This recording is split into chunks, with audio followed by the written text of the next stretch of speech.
Saudações, queridos alunos, mais uma vez digitalmente para vocês, aulas de História do Brasil.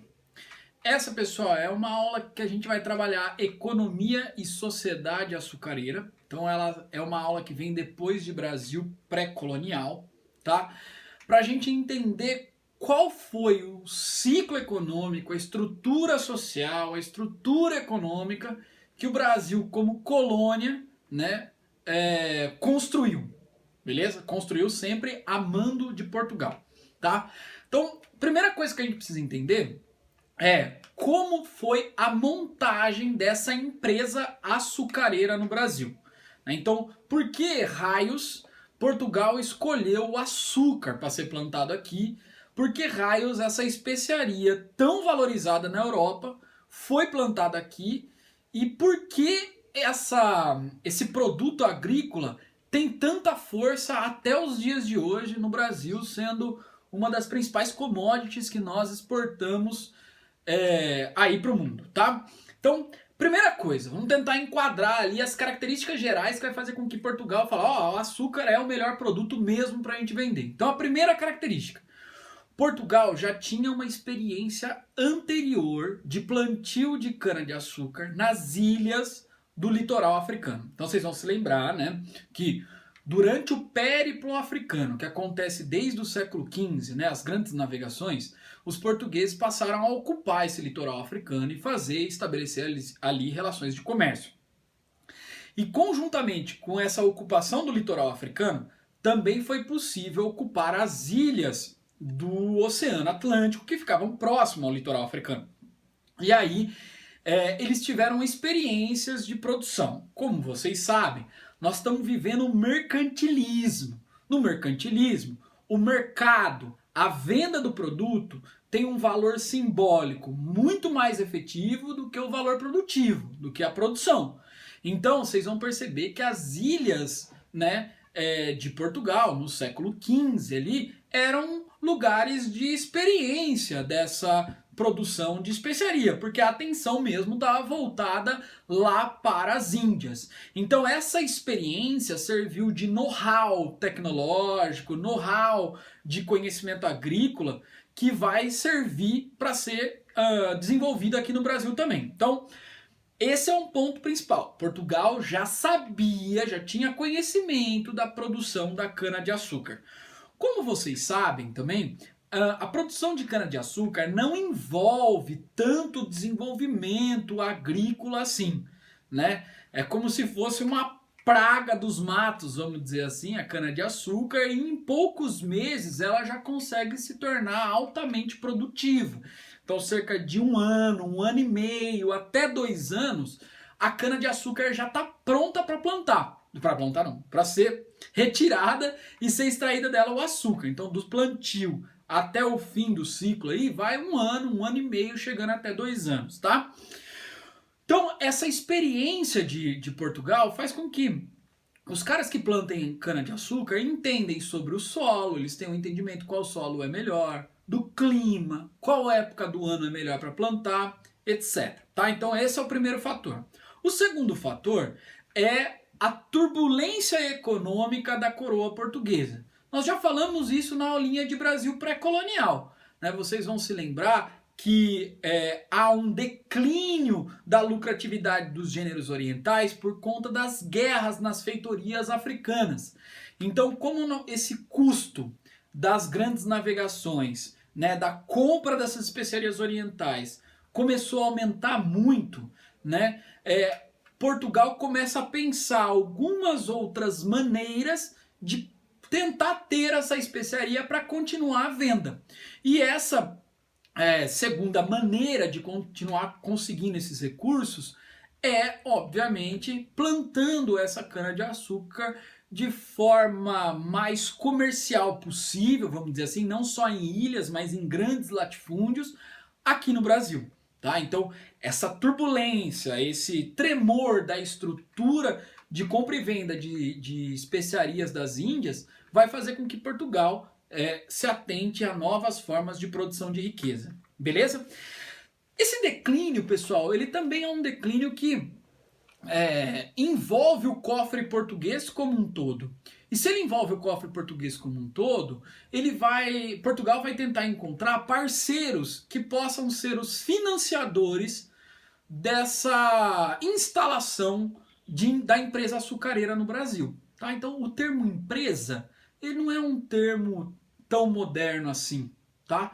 Alguns historiadores utilizam o termo empresa, indústria açucareira, não tem problema nenhum. Cuidado que às vezes a gente lê esse termo e fala assim, remete então a depois da Revolução Industrial. Não, dá pra gente utilizar esse conceito porque ele já traz uma sensação ali para nós de capitalismo, né, de desenvolvimento em busca do lucro, né, da acumulação, etc. Então, quem vai ser o grande parceiro de Portugal no desenvolvimento dessa empresa açucareira no Brasil? Um país que está iniciando, vamos dizer assim, a sua estrutura econômica, que é a Holanda. Tá? Então, o capital holandês de financiamento desses recursos para a instalação da empresa açucareira vai ser fundamental. E, consequentemente, a Holanda vai ter uma aproximação do Brasil muito intensa, né? Oferecendo técnicas de refino, né? O monopólio da comercialização desse açúcar luso brasileiro lá na Europa. Então, assim, a Holanda tem uma relação econômica e social, claro, mediada por Portugal, mas muito intensa com o Brasil. Tá? Então, a Holanda se interessa pelo açúcar brasileiro porque é uma possibilidade também de angariar riqueza. Então, a Holanda vai ser a que vai desenvolver a técnica, financiar os engenhos, né? Ter um banco oferecido exclusivamente para isso, né? Uma empresa, né? Uma companhia especificamente também reservada para esse desenvolvimento do açúcar no Brasil, tá?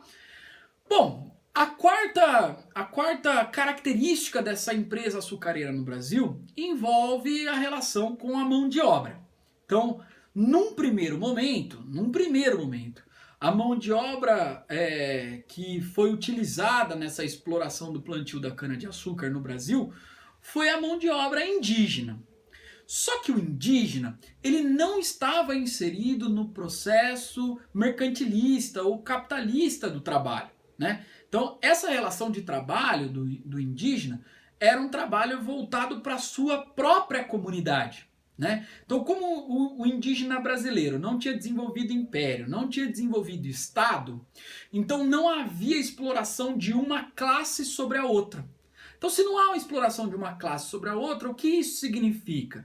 Que o indígena ele vai dedicar integralmente o seu trabalho para a sua própria existência, não para subsidiar a existência de outras classes. Porque na análise que a gente faz, pelo menos dos estados europeus, é da existência de um trabalho que sustenta, vamos dizer assim, uma classe dominante. Então, na concepção de trabalho europeu, a gente tem uma concepção no seguinte sentido, de que o indivíduo trabalha para sustentar a sua vida física e também horas do dia para sustentar essa classe dominante.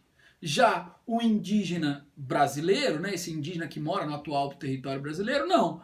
Como ele não tem essa classe dominante, ele dedica apenas as horas de trabalho para sua existência física. E como ele não tem a concepção de acúmulo de riqueza a partir do trabalho, ele não passa longas horas do dia trabalhando. Então ele trabalha 1, 2, 3 horas por dia, que é para fazer a manutenção da sua comunidade, tá? Tudo que ele produz, obviamente, há uma comunhão também, é uma sociedade igualitária. E, consequentemente, as outras horas do dia ele se dedica aos rituais religiosos, se dedica à guerra e assim sucessivamente, tá? Então, o que eu estou querendo dizer com isso? Né? Que o indígena, ele não está voltado para as experiências de acumulação do trabalho, beleza? E como ele não tem essa concepção, o europeu que vem com uma visão mercantilista e capitalista, né, como uma verdade universal, olha para o indígena e fala, esse indígena é preguiçoso, esse indígena não gosta do trabalho, né? E segundo, o indígena, ele não tem conhecimento da produção agrícola em larga escala. Por quê? Porque ele produz pouco, né, para sua existência apenas e complementa essa agricultura com caça e coleta, certo? Então não tem o conhecimento da agricultura em larga escala. E o terceiro fator, o indígena, ele tem muitos instrumentos de resistência, né, da exploração do trabalho, porque ele não tem essa cultura, ele conhece muito bem o território, né, porque ele mora aqui, beleza? Então, todas essas práticas que eu acabei listando para vocês vai fazer com que ao longo do tempo os portugueses escolham o trabalho africano para ser utilizado de forma compulsória do que o trabalho indígena. Por quê? Como eles tinham feitorias na África, era de bom grado trazer esses africanos para cá de forma escravizada, né? Porque eles iam perder a sua territorialidade, iam perder aspectos da sua cultura, iam ter menos possibilidades de desenvolver instrumentos de resistência. Sem contar que quem traz esse negro escravizado africano para cá consegue angariar uma riqueza muito grande. Então, para a coroa é interessante também o trabalho compulsório desse negro. Beleza? Então vocês conseguem perceber ao longo do processo histórico brasileiro a preferência dos colonos pelo trabalho africano do que pelo trabalho indígena, tá? Só toma cuidado, pessoal, cuidado na hora de escrever, né, que os preferiram o trabalho africano porque o africano não resistiu. Isso é uma mentira, tá? Isso é uma mentira porque os africanos ao longo de todo o processo histórico de escravização e também pós-escravização resistiram e resistem tanto ao presente quanto ao passado histórico, né, de exploração do seu trabalho sem remuneração nenhuma, beleza? Então, essa é a opção dos portugueses, lembrando que o trabalho dos indígenas de forma compulsória vai acontecer até o século XVIII, beleza? Logicamente, né, os portugueses, por ter uma população pequena e ter também um problema com os próprios trabalhadores, né, desses camponeses que ofereciam as condições de existência para a nobreza, eles não vão vir para o Brasil, né? Então, buscando sempre o desenvolvimento da maior lucratividade possível, o trabalho escravo vai ser o preferido da coroa portuguesa e dos colonos brasileiros também, luso-brasileiros, né? O quinto fator, pessoal, a plantation e os engenhos de açúcar. Então, o Brasil oferecia todas as características essenciais para uma produção de alta lucratividade. E aí aquele conceitozinho que a gente já trabalhou anteriormente, que eu simplifico numa palavra, que é o nome de uma cidade, né, na qual eu trabalho, inclusive, chamada Leme. Tá? Então essa plantation, ela tem 4 conceitos que a gente não pode esquecer. O primeiro é o latifúndio, certo? Então nós vamos utilizar aqui fazendas com grandes propriedades, com uma grande propriedade, com um grande número de hectares, né, ou alqueires de terra que vão servir para exploração agrícola. Segundo, né, a mão de obra utilizada é a mão de obra escrava. Por quê? Porque ela permite menos distribuição de riqueza possível. O trabalho assalariado, que já obviamente vai existir na Europa depois de um tempo, né, permite maior distribuição de riqueza, porque você tem que pagar salários. Já a concepção de escravizados, não. Né? Você compra o indivíduo como mercadoria e absolutamente não remunera em nada o seu trabalho. Então é altamente lucrativo esse processo. Lembrando, a escravização, né, ela passa por uma transformação capitalista também, né? A escravização existe há muito tempo, beleza? Desde a gente estudar Egito Antigo, por exemplo, existe escravização lá. Mas agora, nessa estrutura capitalista, ela é incentivada cada vez mais a ser utilizada como a produção de mercadoria constante, beleza? O terceiro fator aí dessa plantation, a monocultura, ou seja, a produção de um produto agrícola apenas e a especialização desse. Aqui no Brasil nós vamos ter a cana-de-açúcar, tá? E a quarta característica voltada para exportação, ou seja, né? Como nós somos uma colônia e somos regidos por um pacto colonial, nós temos esse monopólio de comércio com Portugal. Então a gente não abastece o mercado interno. Nós abastecemos sempre o mercado externo, sobretudo Portugal, que vai determinar o preço do nosso produto e é ele quem vai vender o nosso produto lá fora também, tá? Bom, qual é a estrutura social da produção da cana-de-açúcar aqui? Seria os engenhos de açúcar, tá? Quando a gente fala em engenho de açúcar, a gente não fala só da moenda especificamente, porque aquilo também é tratado como engenho, tá? Nós estamos falando das instalações, a moenda, nós falamos também dos equipamentos necessários, nós falamos do latifúndio agrícola, então da terra também. Então quando a gente fala de engenho, a gente fala da propriedade como um todo, tá? E o indivíduo que é dono dessa propriedade, que é o engenho de açúcar, a gente chama de senhor de engenho. Consequentemente, quem é dono do engenho faz parte do grupo dominante da sociedade, porque ele consegue controlar a produção material das condições físicas aqui. Então, é o cara que vai determinar como acontece a produção material, é ele também quem vai determinar os aspectos da produção simbólica, política, né, social, da vida como um todo. Então, quando a gente fala de tudo isso, né, nós estamos falando de um senhor de engenho que mora numa casa grande. Claro, muitas vezes essa casa grande é estereotipada na nossa cabeça como um grande palácio, vamos dizer assim, né?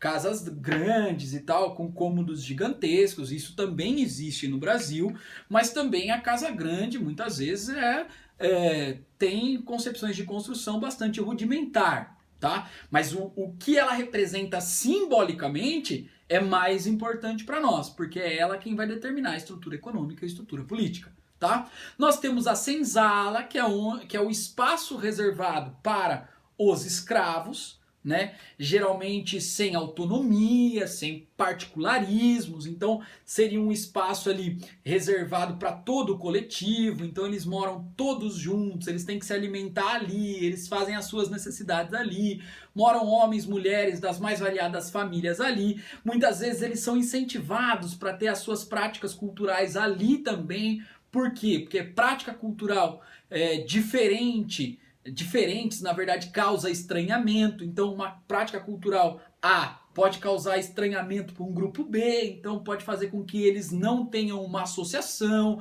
não se organizem coletivamente, tá?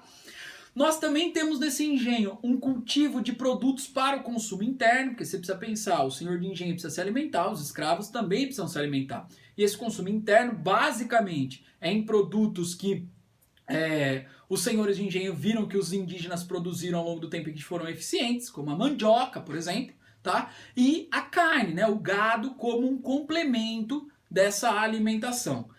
E o lance da dominação ideológica, que é muito importante nessa estrutura social, que é representada pela Igreja Católica, representada por uma capela, uma instituição desse tipo, né? Dentro do engenho, que vai ser a responsável ali por dar as informações necessárias com relação à interpretação da vida, tá? Então o que nós temos, sobretudo com relação a essa característica, né? Uma dominação patriarcalista dessa sociedade, onde o senhor de engenho, por ter o poder econômico, por ser homem, né, acaba determinando como as relações sociais vão acontecer em torno dele. Beleza?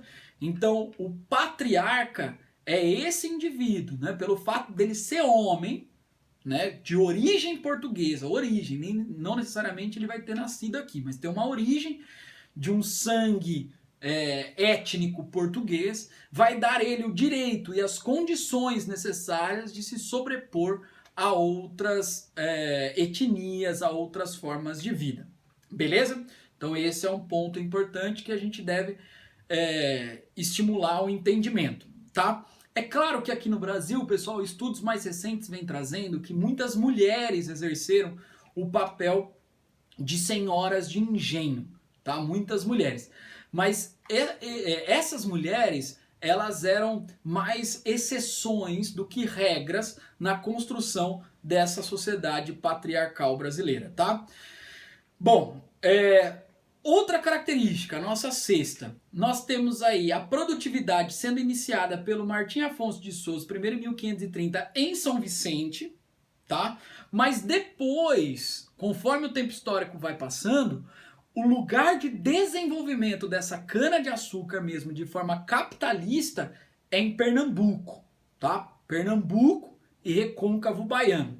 E aí, essa produção de São Vicente vai ser mais para o mercado interno e também para a produção de outros gêneros que não só o açúcar, como por exemplo a cachaça, tá?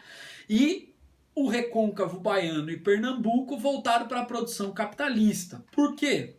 Pernambuco e o Recôncavo Baiano em comparação a São Vicente? Porque ali tem um clima e um terreno mais propício, tá? Mas o ponto central era que havia mais proximidade entre Pernambuco e Recôncavo Baiano com a Europa do que São Vicente. E por isso a preferência desse espaço comparado a São Vicente, tá? Então, vocês vão ver, assim, a gente lê muitos relatos na história de que fica meses sem passar navios europeus em São Vicente.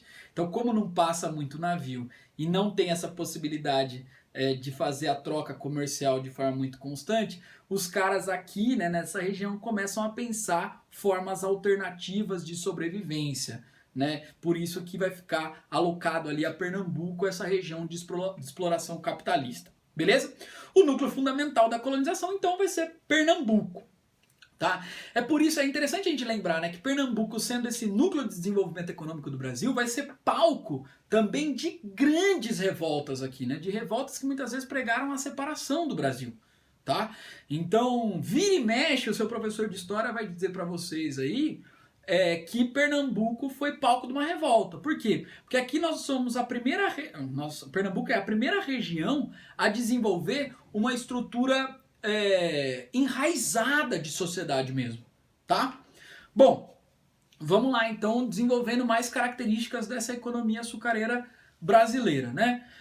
Nós temos aí uma economia dependente de Portugal. Então, Portugal depende da exploração colonial brasileira, beleza?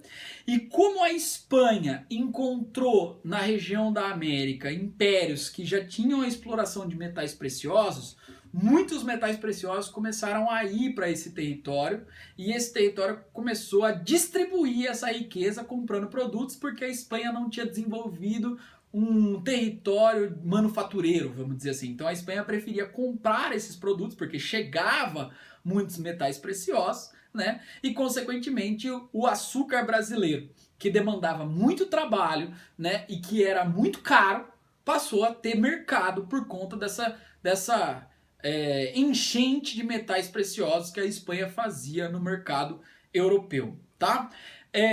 Essa situação, pessoal, ela acontece até meados, mais ou menos 1630, 1640 do século 17, beleza? E nesse século 17 a gente tem um desgaste econômico acontecendo na Europa, sobretudo por conta de uma guerra que envolveu religião, né, de uma guerra entre protestantes e católicos, com cerca de 8 milhões de mortos. Então, se nós estamos falando de uma sociedade que tem 8 milhões de mortos, né, nós estamos falando de uma sociedade que carrega muitos traumas econômicos. Né? E aí, consequentemente, esse trauma econômico vai reverberar, vai ter consequência em quem produz. Então isso também trouxe consequências para o Brasil, certo? E uma dessas consequências, pessoal, foi a concorrência do açúcar holandês. Ou seja, a Holanda, que vai se envolver nessa guerra dos 30 anos, também passa a ter uma disputa com a Espanha. Lembrando que a Holanda era território espanhol, era uma colônia da Espanha. A Holanda consegue a sua emancipação, consegue a sua independência, a contragosto da Espanha. E a Holanda invade o Brasil, né? Porque se sentia no direito de colonizar o Brasil por ter uma afinidade econômica com Portugal há muito tempo, tá? Invade o Brasil numa época em que quem governava o Brasil era a Espanha por conta da União Ibérica, que envolveu de 1580 a 1640.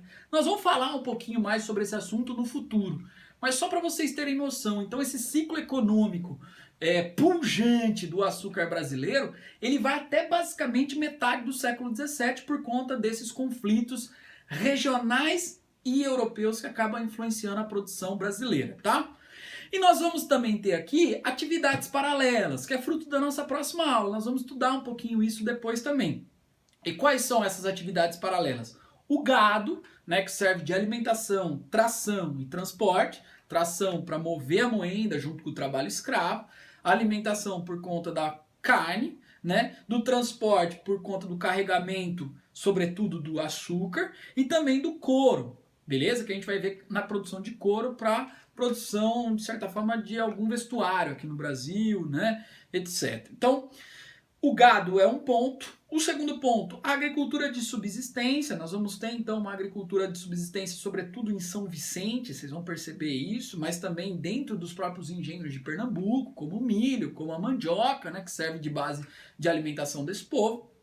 E nós vamos ter aqui também comércio, né, então pessoas que vão fazer a mediação entre Brasil e Portugal, tá? Lembrando sempre que a riqueza do Brasil não é distribuída, então o dono do engenho recebe essa riqueza por conta da compra do açúcar, mas também dá essa riqueza em troca de produtos da Europa. Então, veja, a riqueza só fica na mão do senhor de engenho, não passa para mais ninguém. Beleza? Ah, mas e a agricultura de subsistência e os caboclos e tal? Geralmente eram feitas trocas com essas pessoas, tá? Não tinha um desenvolvimento do mercado interno complexo, por exemplo, tá? E o comércio interno, como eu disse para vocês, ele é bastante pequeno.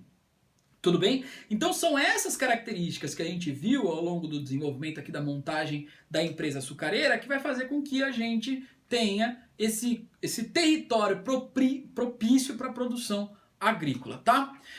Com relação à questão da mão de obra, pessoal, eu já disse para vocês no começo, mas vale lembrar. O objetivo central de Portugal é baratear o custo da produção. Então, quem é o objeto específico aí de produção sempre vai ser o lucro, a alta lucratividade, a alta produtividade. Então, os escravos indígenas, né, eles viviam numa outra forma de entendimento cultural, né, que eu já disse para vocês isso, não tinham conhecimento da propriedade privada, não tinha conhecimento do acúmulo de riqueza através do trabalho, né, eles têm um conhecimento do território e, obviamente, isso determinou para eles mais alguns instrumentos de sobrevivência, sem contar que muitas vezes eles acabavam morrendo com um contato com os próprios portugueses por conta dos anticorpos aí que eles não tinham a partir do desenvolvimento dessas doenças europeias, tá? E os indígenas, eles foram alvo especialmente das missões jesuíticas. Ou seja, mais ou menos em 1535, quando nós tivemos a Contra-Reforma Católica na Europa, como uma forma de combater a Reforma Protestante, a Igreja Católica começou a pensar estratégias para ampliar o número de fiéis que eles tinham, né? E aí um carinha chamado Inácio de Loyola deu uma ideia muito significativa para a igreja que ela foi utilizada, que foi a criação da Companhia de Jesus. Qual era o objetivo dessa instituição dentro da instituição católica, né? Era trazer padres para dentro dessa instituição e eles serem formados para levar a cultura cristã para povos que não tiveram contato com ela. Então, esses padres que estavam dentro da Companhia de Jesus, eles são chamados de jesuítas, tá? E vocês sabem que esses jesuítas, eles tiveram um papel fundamental na história do Brasil. Por quê? Porque eles foram os responsáveis por se interiorizar, ou seja, ir para além do litoral brasileiro, para entrar em contato com esses indígenas através de trocas de conhecimento. E essas trocas elas acontecem numa relação desproporcional, porque o que o jesuíta faz, obviamente, é implantar ou tentar implantar de forma muitas vezes até coercitiva o seu modo de vida, o seu modo de interpretar a realidade para os indígenas e formar a partir dessas comunidades indígenas as missões jesuíticas, né, que seria uma espécie de instituição catequizadora para levar o Deus cristão para esses indígenas que tinham outras expressões de religiosidade, tá? Então esses indígenas, esses jesuítas, eles faziam das mais variadas formas. Desde a cantoria, desde a utilização de viola caipira, por exemplo, né? Desde a utilização de um dialeto mais ou menos comum, que tem a mesma raiz étnica entre esses indígenas, para tentar trazê-los para próximo deles, né? Então aí, veja, o indígena, a relação que eles têm com os europeus, tem mais ou menos dois exemplos. O primeiro exemplo, que ele pode ser escravizados, né? Então uma relação de violência física muito implícita, e a relação que eles podem ser dominados culturalmente através da catequese, né? E aí há uma relação de violência simbólica. Então os dois estágios, eles são violentos, se a gente fizer uma análise, porque não dá pra gente ficar hierarquizando violência também, né? A violência física é pior que a violência simbólica. Não, são dois casos de violência, e essas duas violências acabam atrapalhando o modo de vida, a interpretação de realidade que os indígenas têm, certo? E aí esses indígenas podem viver um processo de aculturação, que a gente fala, né? De perda da sua própria identidade, e de violência por conta que ele não consegue mais se reconhecer como um indivíduo, geralmente imposto aí pelos próprios jesuítas. Bom, nós vamos falar ainda de alguns casos dessas missões jesuíticas que acabaram se espalhando pelo Brasil, tá?